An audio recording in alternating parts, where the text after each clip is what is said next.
Tapi kan FIFA udah memutuskan AFC ya, memutuskan nggak bisa dianulir. Ketuanya kan juga itu aja. Lu harus mendekati lah kasarnya. Erik tuh harus mendekati atau pengurus PSSI harus mendekati persuasif agar Indonesia dapat tempat. Karena pada saat you punya tempat di Exco atau Council atau apa, whatever lah namanya, lobbynya itu lebih didengar. Bahrain mengatakan kalau kita harus main di Indonesia, kita nggak akan main, biarin kalah WO. Gue mau lihat lu pegang omongan lu nggak? Gue kasih instruksi ke pemain gue ya. Siapa yang protes wasit, gue tampol. Kenapa harus dirombak? Ditambah pemain kreatif kita itu nggak dimainin. Jadi seorang pelatih, gue pernah melakukan itu dan banyak pelatih pernah melakukan itu, termasuk Pep. Sintayong kemarin itu gambling. Gue sebagai fans timnas Kecewa lah ya. sangat kecewa, tapi gue berharap SC juga belajar. Coach, gue mau nanya nih, sekarang naturalisasi terus berlangsung. Akan terus berlangsung. Lu nggak balas WhatsApp pelatih lu, kalau terjadi sama gue cut juga.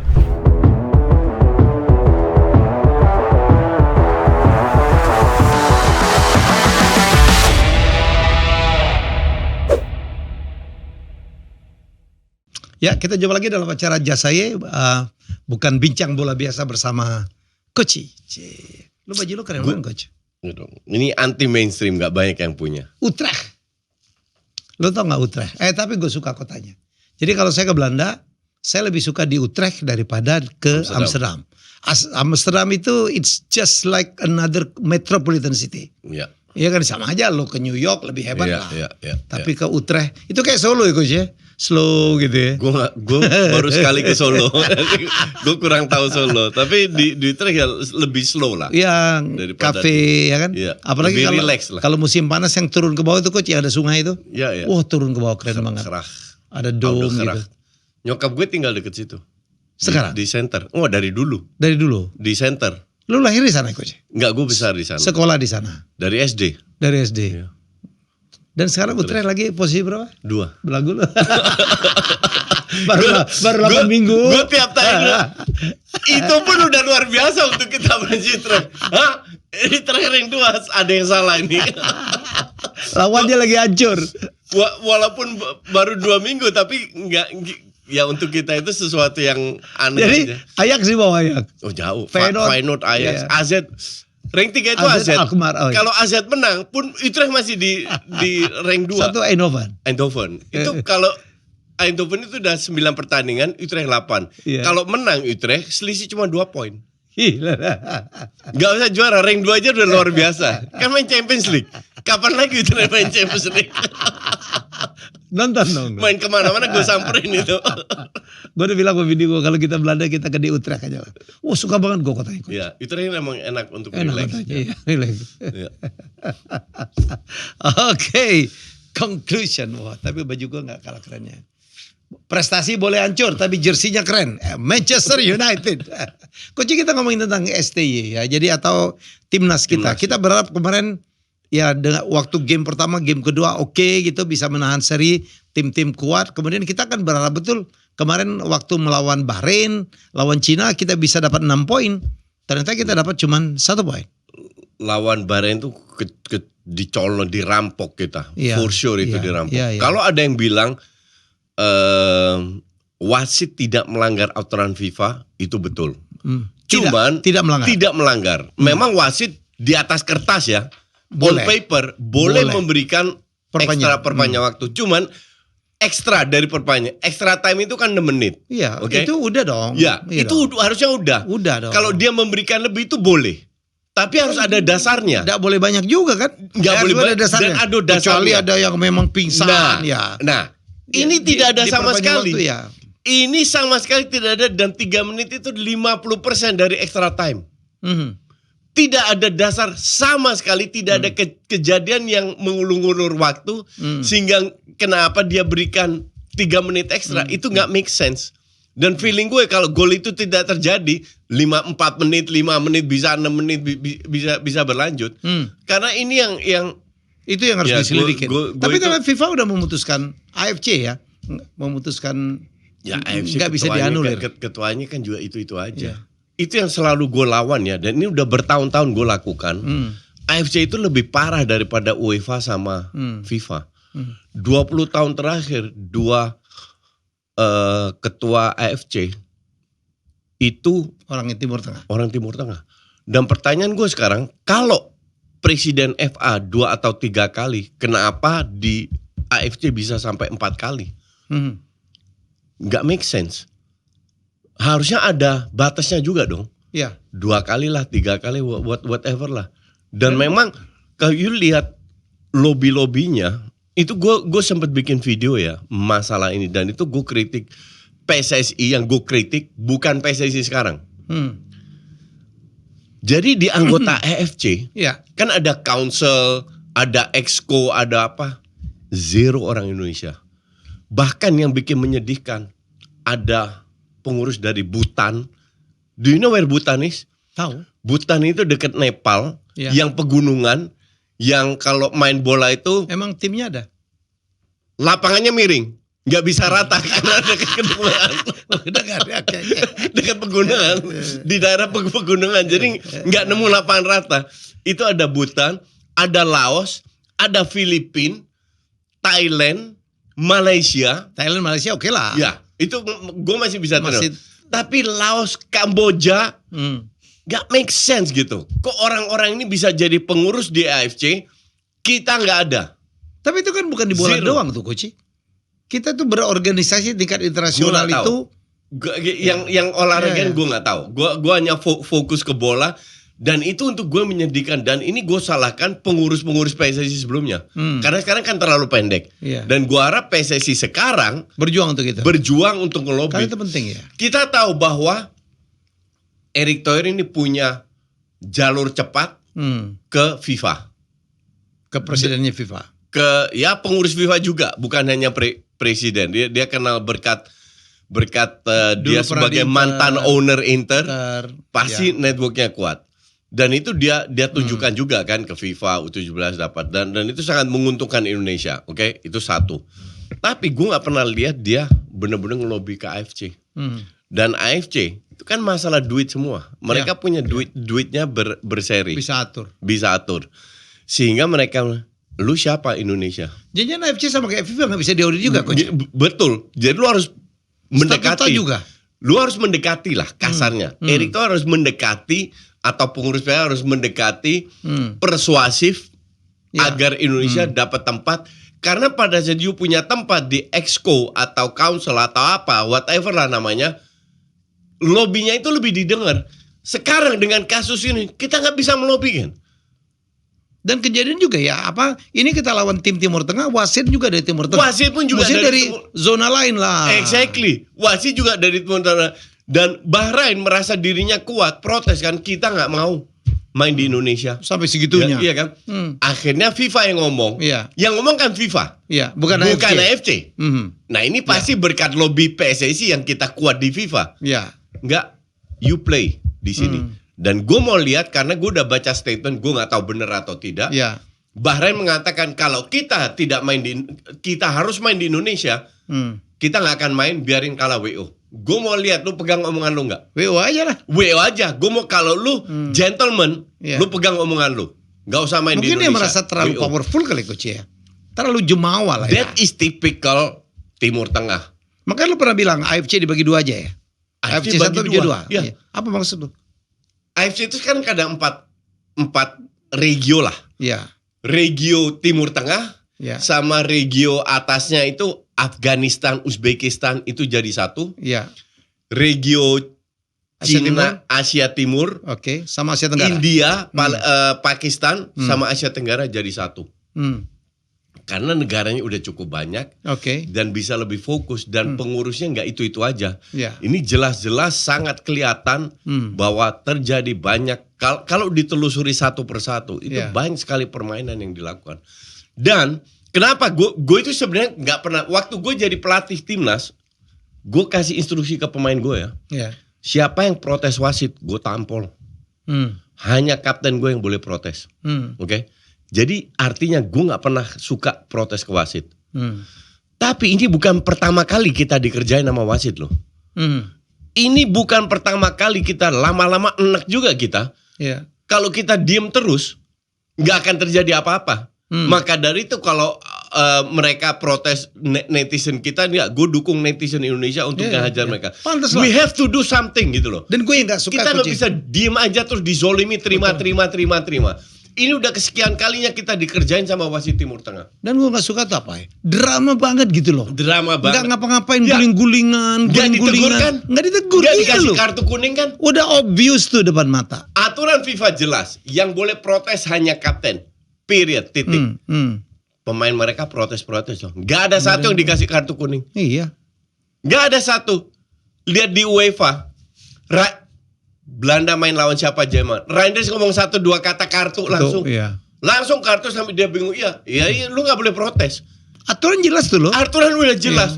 Di Asia nggak kelihatan aturan itu. Apalagi kayak mereka bikin aturan sendiri. Yang diving berguling-gulingan itu drama loh, gila loh. Dan tidak ditegur sama sekali. Iya. Tidak melakukan, dan dia tidak memberikan kartu terhadap pemain Bahrain yang protes. Zero. Terus lu bilang ini fair? Terus kita harus diem? Enggak. Bahkan gue yang di Twitter gue bilang bikin hashtag AFC Mafia. Langsung trending loh. Karena this is just not acceptable. Karena ini bukan pertama kali dan definitely bukan terakhir kali maka kita harus menyuarakan. PSSI punya tugas sendiri lewat jalur formal. Ya. Kita sebagai netizen lewat jalur informal untuk memberi mereka tekanan. Kalau lu protes ya udah ke FIFA dan akhirnya lu harus mainkan. Jadi terlalu banyak hengki-pengki di dalam untuk gue. Oke Coach, kita tinggalkan itu ya. Yang kedua ini kan, gue pikir kita menang lawan Cina. Tapi Cina mainnya bagus banget ya. Bagus Banget. Dan gue agak shock. Kita underestimate dengan Cina. Enggak, gue setuju. Gue agak shock waktu gue live kan. Ya. Gue live dari Praha. Gue ingat 1 jam sebelumnya udah mulai gue masuk setengah jam sebelumnya. Sebelum kick off gue masuk, gue ngobrol. Si Hanif sama Pak Panji sama Tirta tanya gue jawab. Gue lihat line up-nya. Ini line up apaan nih? Kenapa tidak memainkan line up yang terakhir lawan Bahrain di babak kedua yang kelihatan bagus? Iya. Iya kan? Kenapa harus dirombak, ditambah pemain kreatif kita itu nggak dimainin? Sekarang gue tanya, berapa pemain kreatif yang kita miliki yang benar-benar punya otak? Yang benar punya otak, yang mainnya pakai otak. Cuman satu, Tom Haye. Dicadangin. Kalau Sintayong kasih alasan, dia nggak bisa main 90 menit. Dalam keadaan cedera ya. Iya. Enggak, Atau alasannya adalah dia nggak bisa main 90 menit. Itu gue bisa terima. Oke. Kenapa nggak mainin di awal sampai 6 menit, 60-70 menit terus lu outin? Kenapa lu baru masukin babak kedua? Dan kelihatan banget permainan jauh lebih bergulir di babak kedua daripada babak pertama. Kenapa Reinders lu masuk di bench aja enggak? Jadi Rizky Ridho main 15 menit kalau nggak salah lawan Bahrain. Ya. Di babak kedua di area kiri main bagus. Ya. Kenapa lu taruh Calvin Verdong? Calvin Verdong punya crossing bagus. Kenapa dia nggak geser lebih ke depan? Rizky Ridho taruh di situ. Sekarang buat apa pemain bermain bagus kalau dia next match-nya nggak dicadangin? Nggak dimainin lagi? Tujuan pemain kan gitu. Gua harus main bagus Supaya dipakai terus. biar dipakai terus. Ya. Malik Rizaldi fighting spirit main bagus, gak dipakai lagi. Witan malah dimainin. Jadi seorang pelatih, gue pernah melakukan itu dan banyak pelatih pernah melakukan itu, termasuk Pep. Sintayong kemarin itu gambling. Untuk apa? Dengan harapan pemain yang dia berikan adalah ada 4 kalau nggak salah pemain yang cadangan. Mereka membuktikan ternyata 4-4 failed. Atau nganggap remeh China ya? Karena kita bukan negara bola. Mungkin menganggap ada unsur anggap, itunya ya. ada Coach, gue ngelihat ya waktu di stadion itu merah semua dan penonton bersemangat. Iyalah ini negara komunis ya, yang mungkin diperintah. Tahu sendiri orang komunis gimana. Diperintah nonton. Kalau kemarin enggak lah Coach, itu benar-benar wah gila spontan, gitu. Iya. Ya, karena mereka udah dapat 1 gol, dapat 2 gol, dan kita ya we don't create chances. Karena nggak ada yang pemain berotak yang kreatif, bisa, yang kreatif. Lu masukin baru babak kedua, baru si yang lain-lain maksudnya it's just too late. It's too late. Dan gue bilang ini blundernya Sintayong merubah line up di babak kedua lawan Bahrain, di mana kita main bagus dengan Rizky Ridho di kiri, dengan Rizaldi mungkin dari awal. Lu tetap ngandelin pemain-pemain strike ini kan nggak perform. Dia cetak gol yang penting bagus lawan Bahrain. Itu gol pertama lo dari berkali-kali dia main. Kemarin flop lagi. Ragnar sama itu nggak kelihatan sama sekali. Nathan di kiri masih lebih bagus daripada di tengah, jelek banget. Nah, ini yang gue nggak paham. Tapi dia ambil risiko, ya dia harus bertanggung jawab.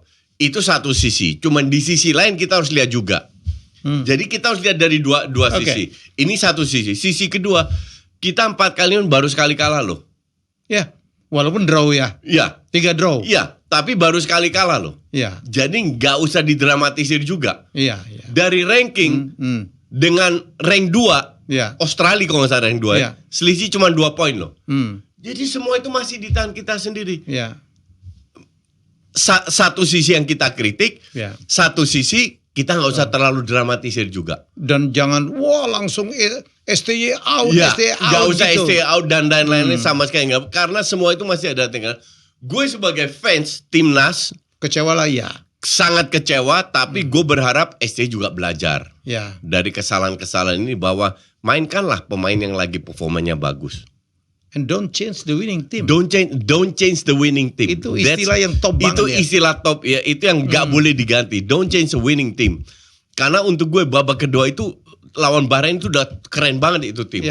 Nah, harusnya tinggal dirubah sedikit sistemnya biar pemain-pemain itu tetap bermain. Nah, semoga gue cuma bisa berharap Sintayong belajar dari kesalahan-kesalahan dia lakukan sehingga kita bisa perform di kandang. Apakah kita harus kalah? Belum tentu juga lawan Jepang.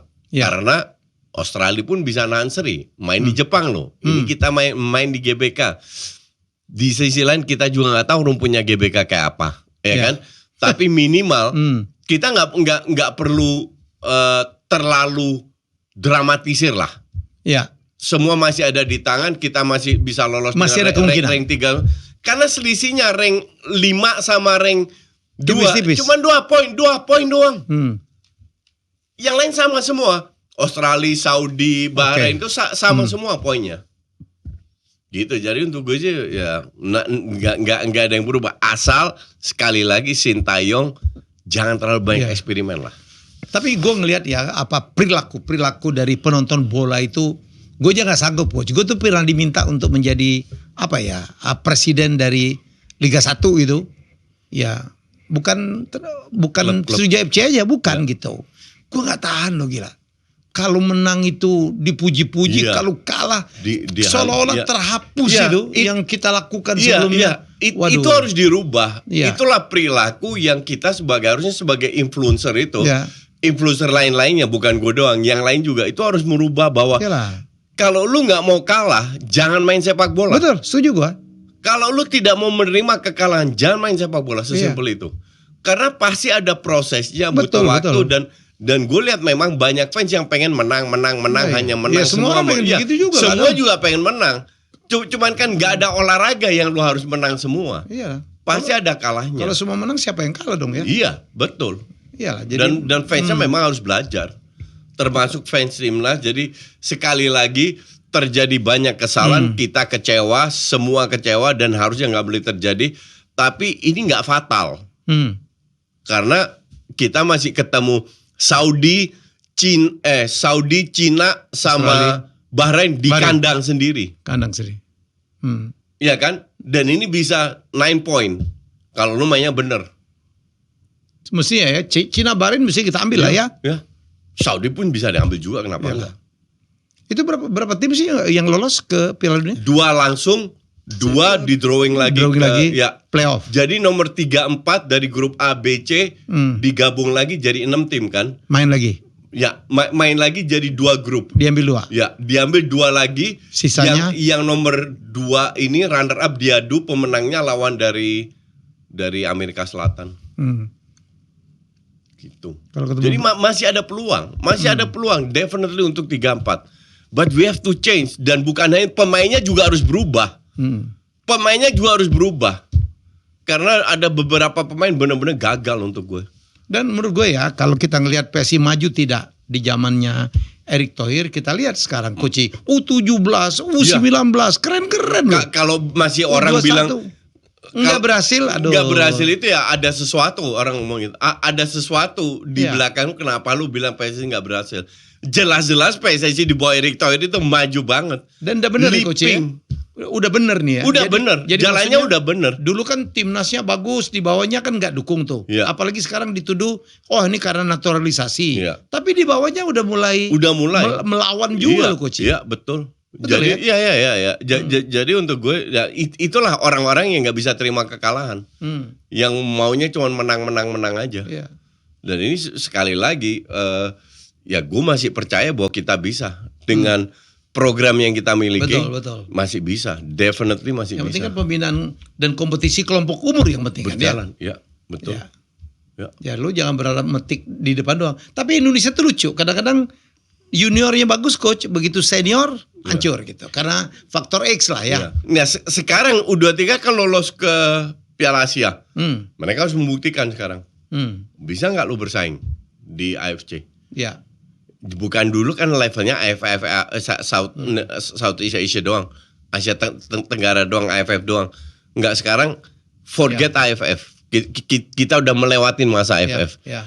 Kita sekarang pelan-pelan kita masuk ke AFC. Rasanya udah begitu kita kan, ya? bisa bersaing di yang senior bisa bersaing di AFC. Nah, sekarang tinggal yang U ini bisa bersaing nggak di AFC? Yang U berapa itu yang ngelawan yang untuk Olimpiade, kan mereka menunjukkan bisa bersaing. Ya. Itu walaupun ada 4-5 pemain naturalisasi, tapi mereka bisa bersaing sampai 4 besar loh. Dulu kita di Asia. menang lawan Singapura aja happy banget kecil. Iya. Ketemu Thailand di drawing sama Vietnam udah stres duluan. Iya kan? Sekarang kita udah bisa lewat. Sekarang Thailand Vietnam sorry ya. Lawan Timor Leste seneng gitu. Lawan Brunei Iya. seneng. Itu bukan level kita, level kita Asia sekarang. Ya semoga diterus ya. Ya, dan kita harus konsisten. Oke. Dan saya pikir pelatih timnas itu bukan cuma Sintayong hebat ya. Bukan. Kita punya Indra Sapri, Ya. kita punya Bima Sakti. Sejelek-jelek orang punya banyak pendapat tentang Indra Safri ya. Iya.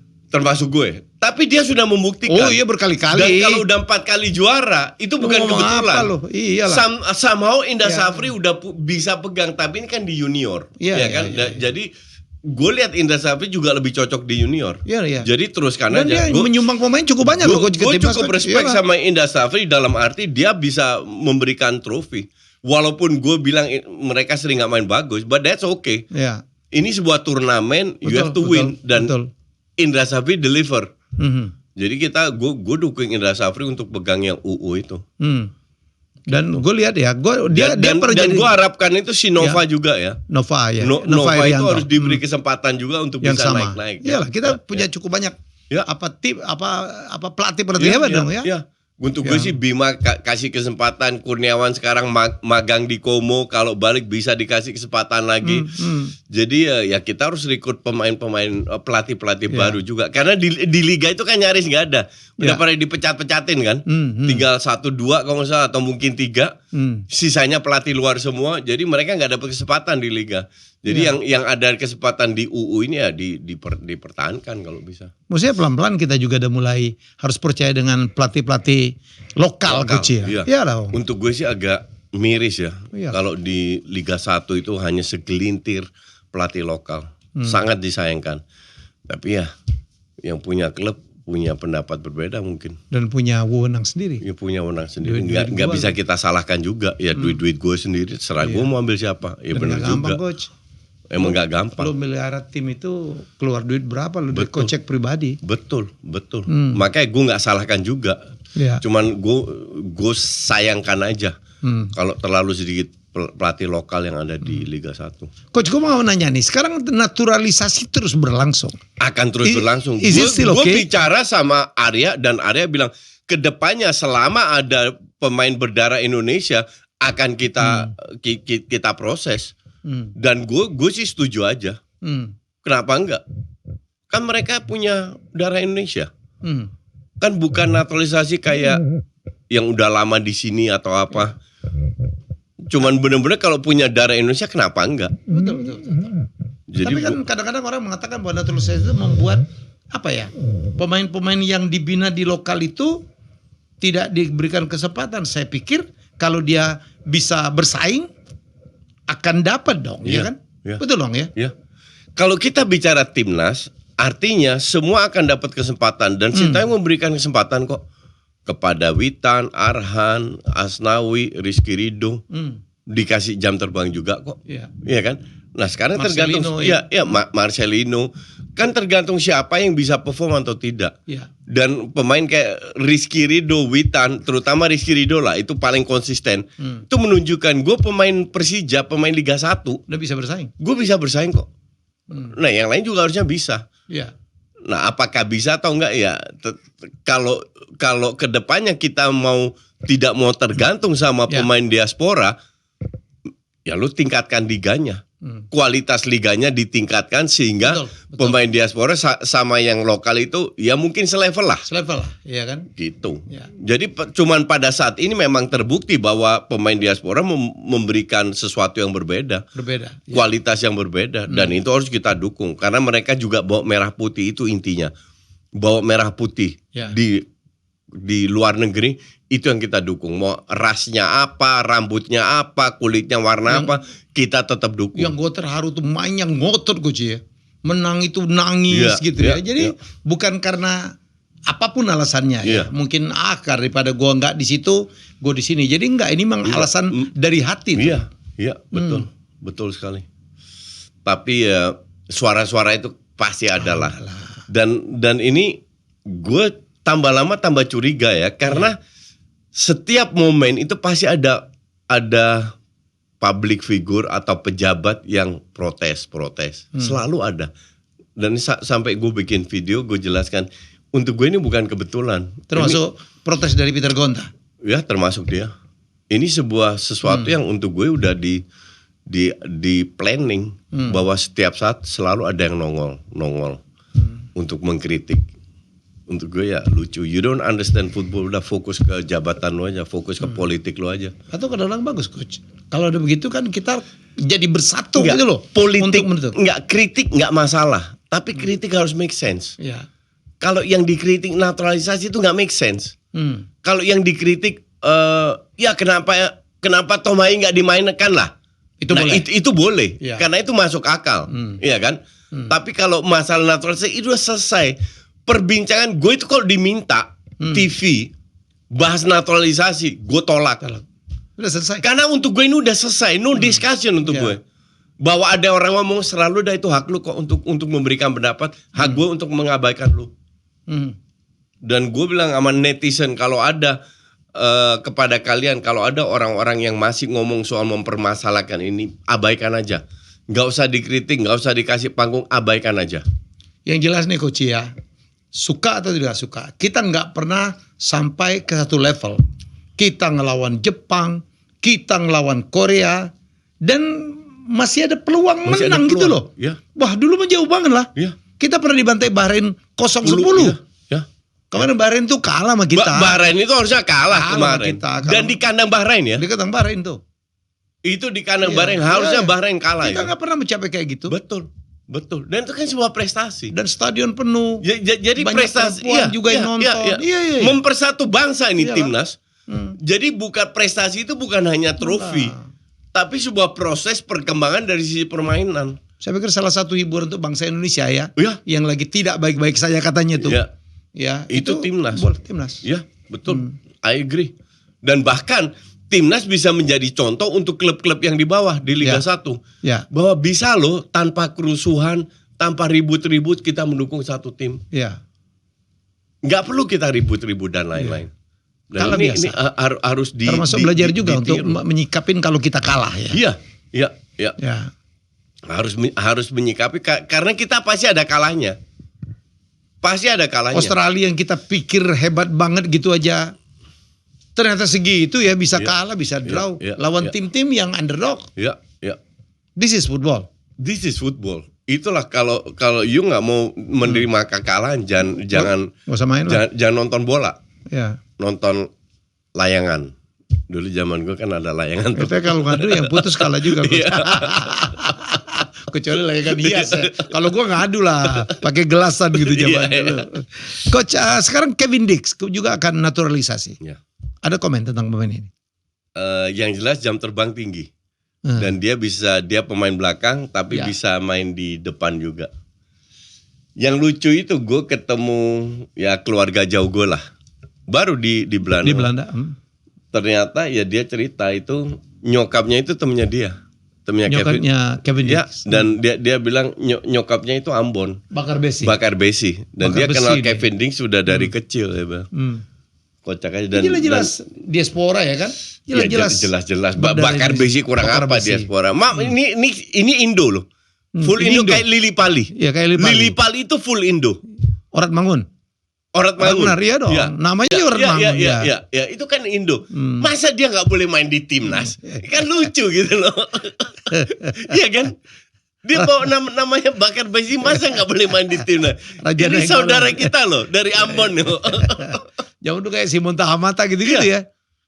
Nah jadi maksud gue dulu kan Pak Nigara kan tamu gue nih coach. Dulu nawarin pemain diaspora untuk bela timnas itu banyak yang nolak coach. Sekarang tuh kayaknya berebut tuh. Iya. Pengen gabung ya mereka percaya dengan ya ini juga salah satu mungkin karena percaya juga dengan coach ya dong ya.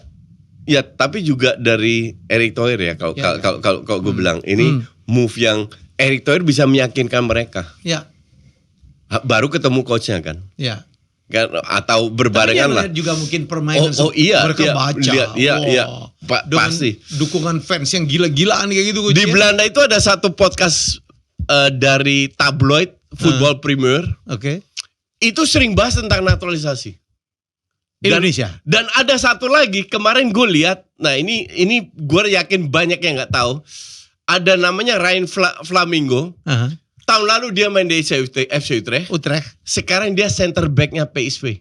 Oke. Dan starter di podcast itu bilang timnas Belanda harus KNVB disebut. KNVB harus hati-hati nih. Karena ternyata Ryan Flamingo ini bisa main di Belanda, bisa Suriname, bisa Indonesia. Punya 3 darah itu. 3 darah itu. Dan di podcast itu dia sebut pasti sama Indonesia udah dilirik karena dia adalah pemain muda berbakat, center back starter di PSV, yang sekarang jadi nomor 1. Yang sekarang jadi nomor 1 dan tahun lalu juara, dan dia starternya. Ini kalau KNVB nggak hati-hati, bisa aja dia ke proyek Indonesia karena sudah banyak yang salah. Mauro Zijlstra-nya Volendam pernah ke podcast itu. Jens Raven pernah ke podcast itu. Jadi podcast itu memang memantau perkembangan pemain diaspora. Mereka memantau apa yang dilakukan oleh Indonesia. Yeah. Nah, ada satu lagi namanya lupa gue. Tapi yang salah satu itu Ryan Flamingo ini yang gue tahu karena tahun lalu dia di Utrecht. Dan tahun lalu atau 2 tahun lalu bahkan dia sempat ngetop di Utrecht lah. Kalau nggak salah tahun lalu. Terus tahun ini dia jadi starternya PSV dan dia dipantau, dia salah satu center back yang bagus. Tapi kembali lagi ya center back. Kita punya Meijselgers, tapi Kevin Dix ini bisa main di tengah. Kayaknya itu kita tuh kekurangan striker ya. Kekurangan striker. Nah, itu yang susah. Sampai ambil U21-nya Volendam diincar si Zijlstra ini. Tapi ini U21 loh. Bukan main di liganya. Di U21. Nah memang gak ada striker yang berdarah Indonesia. Striker, ya. Atau belum. Nanti yang ada kan Ole Romani. Strikernya FC Utrecht. Yang lagi bagus-bagus juga. Sebenarnya dia main di wing kanan lah. Tapi dia sering cetak gol juga. Cuman kayaknya Ole Romani masih ragu atau gimana nggak ngerti lah. Oke. Coach, ada apa dengan Elkan Baggor, Coach? Kayaknya tidak terpanggil lagi. Ada konflik, ada cedera. Ada konflik. Gue dengar begitu banyak cerita ya tentang Elkan ini sampai gue nggak ngerti lagi yang mana yang benar. Cerita terakhir gue dengar ya dia nggak mau balas WhatsApp-nya Sintayong. Ya. Wah kalau lu nggak mau balas WhatsApp-nya Sintayong, ya selesai lo. Lu siapa? Yang pertama gue pikir yang ada di benak gue adalah mungkin ada misunderstanding kan antara budaya Barat bahwa lu nggak panggil gue udah book liburan, ya terus lu panggil gue nggak bisa karena gue udah book liburan. Tapi gue dengar lagi bahwa WhatsAppnya Sintayong itu nggak dibalas. Kalau itu yang lu nggak balas WhatsApp pelatih lu, kalau terjadi sama gue cut juga. Sehebat apapun lu. Iya, sehebat pun apapun gue cut. Sangat disayangkan. Tapi gue harap kan ini masih muda juga ya. Gue harap kedepannya ada itulah. Ada rekonsiliasi bisa saling gabung demi timnas. He's a good player dan dia berkembang terus demi timnas lah. Dan kita nggak tahu juga Sintayong ini harus sebenarnya Sintayong tuh bisa membungkam semua kritikan dan lain-lain kalau dia perform, udah itu aja. Ya. Kalau dia seandainya dia nggak perlu ngomong-ngomong juga. Nggak perlu. Seandainya dia lolos ke Piala Dunia, udah nggak selesai semua itu kritik-kritik gitu. Tapi ya pada satu lawan Cina yang harusnya kita bisa raih 3 poin, lu kalah kita dan nggak layak menang juga. Ya Itu ada sesuatu yang salah. Nah di situ lu jadi kritikus, silakan. Iya. Walaupun tetap dalam tataran yang wajar ya. Tataran yang wajar. Jangan karena lebay. Sekali lagi nasib kita masih ada di tangan. Masih ada peluang. Definitely. Masih sangat ada peluang. Peluang lolos untuk next round ya. Itu besar gue bilang. Lebih dari 50%. Karena ketemu Saudi, Bahrain sama di sini. Cina di kandang. That's kalau agak beruntung dikit nggak dapat wasit Timur Tengah 9 points itu. Ya. Kalau mau menang lagi main di Madura tuh coach, di Bangkalan. Biar dia kaget-kaget. Seru juga itu main. Seru juga. Jangan di GBK. Pasti penuh tuh. Jangan di GBK terus tuh. Oke, Coach, terima kasih. Kita membahas ya, jadi sekali lagi pokoknya kita tetap harus bela timnas ya. Kita harus tetap mempertahankan Sintayong karena dia juga manusia. Gue berandai-andai ya. Ini dalam fantasi gue aja. Ya. Kalau seandainya timnas lolos ke Piala Dunia, gue bisa jadi gila. Kenapa? Seriously, ya it's just beyond my imagination. Imagination bukan expectation lagi. Kalau benar timnas, gue sempat merenungkan itu. Gila, kebayang nggak kalau timnas kita lolos Piala Dunia itu? Dan masih ada peluang. Gue bisa gila itu. Dan masih ada peluang. Saya kemarin lawan Cina kalah. Kalau nggak kita peluang kita besar banget. Kita harus tetap optimis. Kita harus tetap optimis. Dukunglah. Lu mau ganti Sintayong, mau ganti siapa juga belum lu lagi. Juga lu bisa dapat sebagus itu, belum tentu cocok. Seperti yang gue kasih contoh last week dengan Hansi Flick, Arne Slot yang cocok. Sekarang Sintayong udah sangat cocok. Cocok lah. Belum tentu juga cocok. Dan dia Sintayong tuh sehebat apapun manusia. Iya, bikin kesalahan. Bikin salah juga. Kita cuma bisa berharap dia belajar dari kesalahan. Itu aja. Yang penting ya, jadi menurut saya udahlah, dan apalagi Coach udah mengatakan we still have chance. Ya, betul. Mari berdoa. Ya mari kita penuhin tuh GBK ya. Tetap dukung timnas, dukung Sintayong, dukung PSSI. Kalau Bahrain pun timnas datang jangan diapa-apai juga, jangan dilempar-lempar. Enggak. Ya. Dibully aja cukup. Dibully cukup ya. Di sosmed. Boleh tuh. Boleh. Ditiriak-tiriakin boleh kan. Oke, terima kasih Coach. Kita akan jumpa lagi dalam episode selanjutnya. Bye bye.